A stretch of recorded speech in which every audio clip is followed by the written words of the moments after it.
UGC कानून को लेकर बढ़ते विवाद के बीच समाजवादी पार्टी के राष्ट्रीय महासचिव और मुजफ्फरनगर से सांसद हरेंद्र मलिक का तीखा बयान सामने आया है। उन्होंने केंद्र सरकार पर हमला बोलते हुए कहा कि यूजीसी कानून भी भाजपा का एक और जुमला है, ठीक वैसे ही जैसे पहले 15 लाख रुपए देने का जुमला छोड़ा गया था। सांसद हरेंद्र मलिक ने कहा कि सरकार जानबूझकर जातिगत और धार्मिक विद्वेष फैलाकर जनता का ध्यान असल मुद्दों से भटकाना चाहती है। उन्होंने आरोप लगाया कि बढ़ती फीस, महंगी दवाइयों, सस्ती पढ़ाई, सस्ती सिंचाई और रोजगार जैसे सवालों से लोगों का ध्यान हटाने के लिए ऐसे कानून सामने लाए जा रहे हैं। उनका कहना था कि सरकार आर्थिक मोर्चे पर पूरी तरह फेल हो चुकी है। बरेली में सिटी मजिस्ट्रेट द्वारा दिए गए इस्तीफे पर प्रतिक्रिया देते हुए हरेंद्र मलिक ने कहा कि जब किसी व्यक्ति को गहरी मानसिक पीड़ा होती है तभी वह इस तरह का कदम उठाता है। उन्होंने कहा कि भाजपा में असली फूट तब होनी चाहिए थी जब 750 किसान शहीद हुए, जब एमएसपी की गारंटी नहीं दी गई और जब बच्चों की फीस बढ़ी व युवाओं से रोजगार छीना गया। हरेंद्र मलिक ने कहा कि समाजवादी पार्टी पीडीए के उत्थान की बात करती है और सभी वर्गों के बच्चों के लिए रोजगार, सस्ती पढ़ाई और बेहतर भविष्य की मांग करती है। उन्होंने स्पष्ट किया कि सपा कभी जातीय विद्वेष फैलाने की राजनीति नहीं करती। उनका कहना था कि सरकार सिर्फ जुमलों के सहारे देश चला रही है, जबकि जमीनी हकीकत इससे बिल्कुल अलग है। सांसद ने कहा कि डॉलर की कीमत लगातार बढ़ रही है और सरकार इस पर भी जवाब देने से बच रही है। उन्होंने प्रधानमंत्री नरेंद्र मोदी के पुराने बयान का जिक्र करते हुए कहा कि कभी कहा जाता था कि रुपए के गिरने से सरकार की साख गिरती है, लेकिन आज यह सवाल उठता है कि आखिर अब किसकी साख गिर रही है।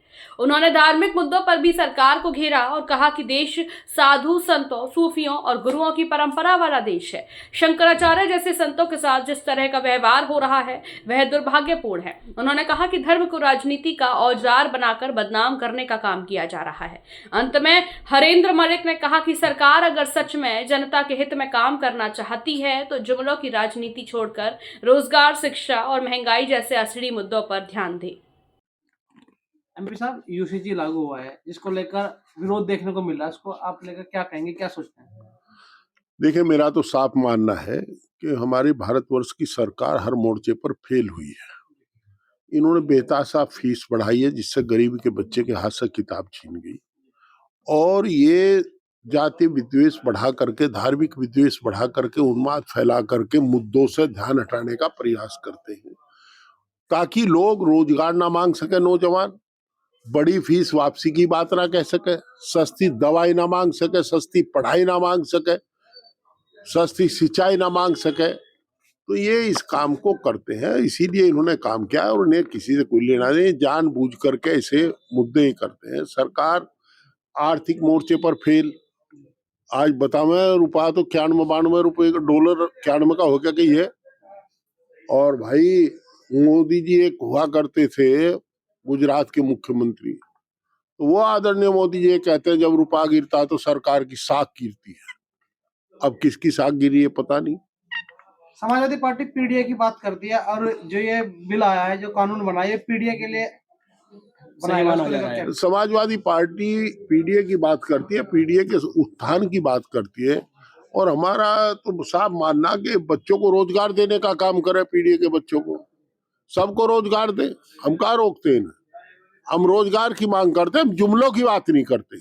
हम ऐसा काम नहीं करते जिससे जातीय विद्वेष फैलता हो। हम जुमलों को काम नहीं करते, हम तो रोजगार मांगते हैं, हम पढ़ाई, सस्ती पढ़ाई मांगते हैं। एमपी साहब, आपने यूनिवर्सिटी कल्चर देखा है, यूनिवर्सिटी में पढ़े हुए, क्या यूनिवर्सिटी के बच्चों को इस तरह के इसके नियम की आवश्यकता थी जो ये चीज लाई गई? मैं देखिए, हमने कानून तो देखा नहीं, पर मैं कह रहा सरकार तो जानबूझ करके जुमले छोड़ती रहे। वे 15 लाख आ गए, जो 15 लाख खाता वो भी जुमला ही है, वो भी जुमला ही है। ये तो सफेद बुगले हैं, जहाँ बुगला भगत बैठ खड़ा रहे ना और मछली तुरंत गप दे, तो ये तो भाई देख तो जो कोई इनके हत्या चढ़े उसका तेल ही काट दे। यूजीसी में समानता का अधिकार है छात्रों के लिए, फिर इसका विरोध क्यों किया? अब तक समानता थे, कौन विरोध कर रहा? समाज के लोग। अरे बाबा, मैं ये कह रहा हूँ कि देखिए, वो तो उनसे बात करो, मैंने तो यूजीसी पढ़ा नहीं, पर मैं इतना जरूर कह रहा हूँ कि ये सरकार निकम्मी है और सरकार ध्यान भटकाने का प्रयास करती है। एमपी साहब, सिटी मजिस्ट्रेट ने इस पर अपना रिजाइन दे दिया। जब कहीं मानसिक पीड़ा होती है तो आदमी कदम उठाता है। भाजपा के अंदर भी फूट देखने को मिली है, कई जगह भाजपा नेता को चूड़ियां भेंट की गई है। देखिए, फूट तो इनमें उस दिन भी होनी चाहिए थी जिस दिन 750 किसान शहीद हुए थे। फूट तो उस दिन भी होनी चाहिए जिस दिन MSP गारंटी दी थी, जिस दिन बच्चों की फीस बढ़ी थी, नौजवान के हाथ से रोजगार छीना गया था। पर ये साहस नहीं कर पाते, भाजपा के लोग साहसी नहीं है। जो साहसी है वो आ जाएंगे, उनका स्वागत है। आपको लगता है कटाएंगे बटाएंगे? क्या सरकार नारा देती है बटेंगे तो कटेंगे। अच्छा भाई, एक बात बताओ मुझे, सरकार रोज नू कहे खतरे में है। कौन खतरे में है, किस तरह खतरे में है? ये क्या हिंदू खतरे में है? भाई हिंदू तो हम भी, हमें तो खतरा है नहीं कहीं। और फिर इन तब पूछो भाई, प्रधानमंत्री हिंदू अगर इसके रहते हिंदू खतरे में तो इसे बदल दो, दूसरे को देख लो। गृह मंत्री हिंदू, और फिर खतरे में तो दूसरा बदल लो। भाई ये अगर ये थक जा तो हम दे दो मौका, हम देख लगे। शंकराचार्य को बदलने को लग गए। हाँ, ये देखिए अति उस दिन हुई जब इन्होंने अधूरे मंदिर में मर्यादा पुरुषोत्तम श्री राम की मूर्ति स्थापित की। आप लोग बोले नहीं, मतलब भारत के नागरिक, मैं भी उसमें ही हूं। और इससे बड़ा और क्या हो सकती है, जिन्हें हम कहते हैं कण कण में राम है। ये कहते हैं डंके की चोट कि वो जो राम को लाए हैं हम उनको लाएंगे। राम को लाने वाला कौन होगा भाई इस धरती पर? राम सबको धरती पे लावे, राम को धरती पे ला रहे। और उससे भी ज्यादा अति जब हुई, एक छोटे से बच्चे के हाथ में आदरणीय प्रधानमंत्री जी का हाथ पकड़ा रखा और लेकर आ रहा राम लला को लाए हैं। भाई ऐसा ना करो। तो हमें कहा देखो दीवानों, ऐसा काम ना करो, धर्म को बदनाम ना करो।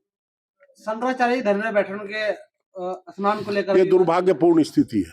अगर ये देश साधु संतों का, सूफियों का देश है, गुरुओं का देश रहा है। आप अगर शंकराचार्य जी को इस बात के लिए मजबूर करें तो आपको शर्म आनी चाहिए। प्रमाण पत्र मांगा जा रहा है उनसे, सरकार ने शंकराचार्य मानने से इनकार कर दिया। हाँ भाई, ये तो सबको। अच्छा, ये एक बात बताइए भाई, आपको नहीं ऐसा यार वो प्रमाण पत्र देना पड़ा कि हम आगे नागरिक है? ये तो सब कोई बने कर रहे। तो कौन है फिर नागरिक? कौन है फिर? अदानी और कौन है?